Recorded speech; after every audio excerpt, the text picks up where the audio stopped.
Everybody, this is Brian Q from over at brianqblog.wordpress.com coming at you with that weekly rundown. Again, every week I recap the articles that I've written over at brianqblog.wordpress.com.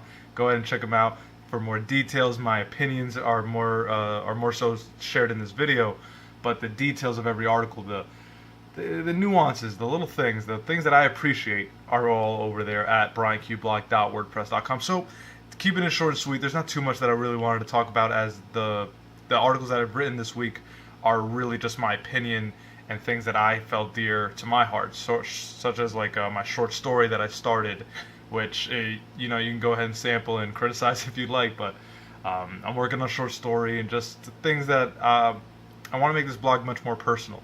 So short stories here and there are what I'm going to write about, but I'll keep it with that news reporting stuff, like The Blacklist coming to Netflix starting, I think, next weekend. Reportedly $2 million per episode is what Netflix paid to stream the series, which has gotten very, very successful for over at NBC. So there's got to be something to it. I haven't seen it personally, but I know they got renewed for season 2 for 22 more episodes. So Blacklist starring James Spader, doing pretty good. James Spader, very, very good actor. I like him a lot. He will also be the villain. Ultron, yeah, he's the villain Ultron in the new Avengers movie, Age of Ultron. So how fitting, right? He plays a bad guy in that, plays a bad guy in this one, I think. So dude's a pretty bad guy, but a good act. So James Spader, Blacklist, a lot of money being dealt there. Not too much really to opinionate on that. It's just I don't know how Netflix does it, really. I still don't know how that business model works. I guess they do advertisements, but the whole like $8.99 or whatever the price is, $9.99 or $8.99. Again, read the article, get the details. But I just see that suffering, and again, this isn't that great of a comparison, right? But you look at a market like, let's say, the recently launched WWE Network by Professional Wrestling, WWE. The WWE Network, a streaming service where you can watch all these pay-per-views from freaking WrestleMania 1 to now. Lots of in-ring content, such as like Raw recaps and whatnot of what happened last week and whatnot. And that thing is plummeting. Now, I get when Netflix first started, it wasn't the juggernaut it is right now, but once Netflix really launched that streaming service, I wonder what happened in that meeting that all of a sudden took the streaming service from being something of the like run of the mill, just regular thing that no one really took seriously, to all of a sudden it's getting the premier content. Now, obviously, WWE Network, Netflix, not in the same league, because Netflix appeals to a much broader audience, while wrestling is wrestling. But I don't know, the way that network's been failing, really. I mean, and it's not failing for me because I love it. I pay for $9.99 a month for it, and I love it. I use it every day.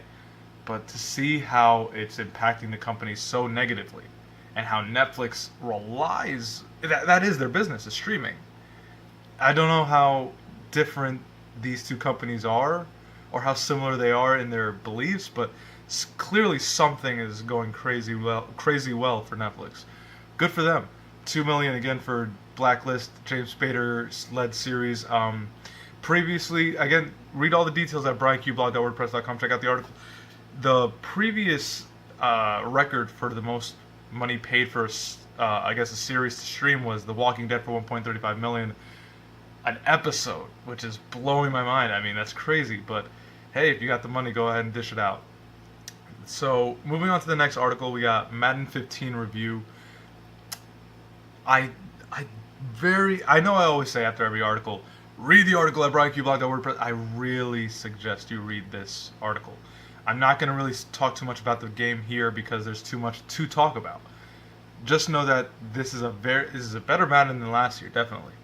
But there's so much, not so many changes rather, but the changes that are made are very big. Now, my experience is that they really but they affect online play. When you're playing split screen, not split screen, but like on the couch, multiplayer that's right there. You're playing with a buddy on who's sitting next to you. It's the same old Madden. But when you're playing online, the defense control scheme, all that stuff is very it's hit or miss. If you learn to love it, if you learn to deal with it, it's great. I think it works, and it really definitely helps the players who aren't really necessarily good at Madden. Not me, I'm very very good.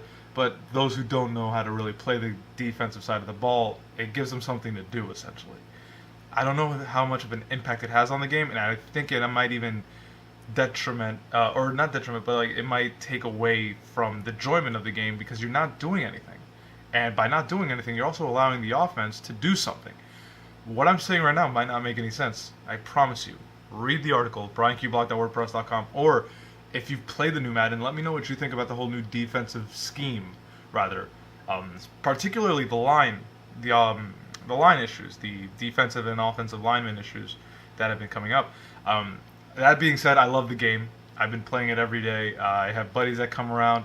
They love it. It looks amazing. Everyone looks the way they're supposed to look. The animations are great. They got a bunch of new touchdown celebrations, which are great. The crowd looks amazing. It's like every single fan in attendance is mapped out. So it's not like a string of same-looking people. It looks unique. It looks great. Definitely looking forward to things to come for Madden and EA. So I have another article here, which is the it's escaping me. It's escaping me. See, this is why don't I read my own website? Why don't I read my own website? I should know this. Short story: Madden Blacklist. What makes a successful fighting game? That's right. To me, I'm not a fighting game fan per se. I'm not. I'm really not. But I've been playing this new game, Injustice. Not new game, new to me. But I've been playing this game, Injustice. It came out, I think, early this year, late last year, something like that. It's fun. It's really fun. But for me, the fighting game never came down to the gameplay mechanics. It never came down to what it looked like or how broken characters are, whatever. It doesn't matter to me. To me, it was always loading times. And I point out in the article in a few details of certain games that I feel really, really hit home with this. I mean, Super Smash Brothers was one where it was like you pick the fighters, you pick the stage, and you're in, right? Injustice is just like that. You pick your fighters, you pick your stage, you're in. Street Fighter kind of dilly-dallies. Marvel vs. Capcom kind of dilly-dallies. And by dilly-dally, I don't mean that these loading times are a minute long, but it's those fractions of seconds that I am worrying about. Oh, wait, I don't really know how to play this game. What am I going to...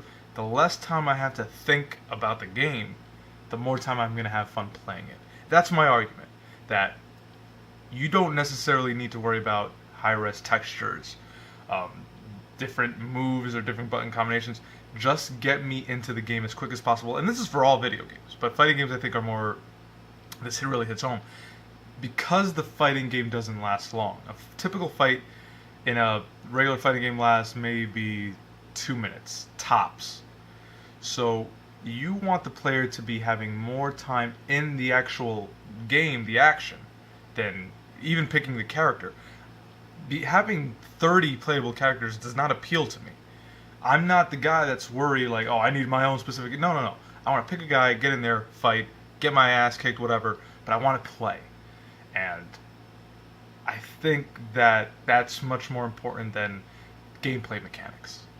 I could be wrong, I probably am, but that's just my argument. Read the article, tell me how full of crap I am. I don't, we'll have a good debate. Anyway, guys, that's been my time. Come back tomorrow for another game time, where I show you what games are coming out this week. I missed last week.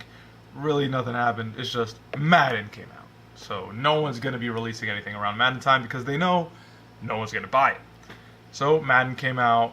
I think actually Walking Dead, the last episode of Walking Dead came out last week, so you got that. Again, I haven't played it. I'm waiting for the entire thing to come out, which it did. So maybe next week I'll download it all and try to beat it and try to keep my eyes from tearing up from the sadness. Anyway, guys, thank you so much for watching this lengthy video. I thought I was going to keep it... It's 9 minutes, huh? Thought I was going to keep it short and sweet. Turns out I went on a bit of a tangent. But anyway, come back tomorrow for game time. Check out this weekend for some weekly rundowns again. A little bit of Lucha Lowdown probably on Friday. And I might do some box office stuff. So anyway, thank you so much for watching, guys. Go ahead and read the articles at brianqblock.wordpress.com. Check them out for the articles. Check it out for the videos like this. Check it out for the communication I get to have with you, my audience. Take care, guys. Thank you so much. Have a good one.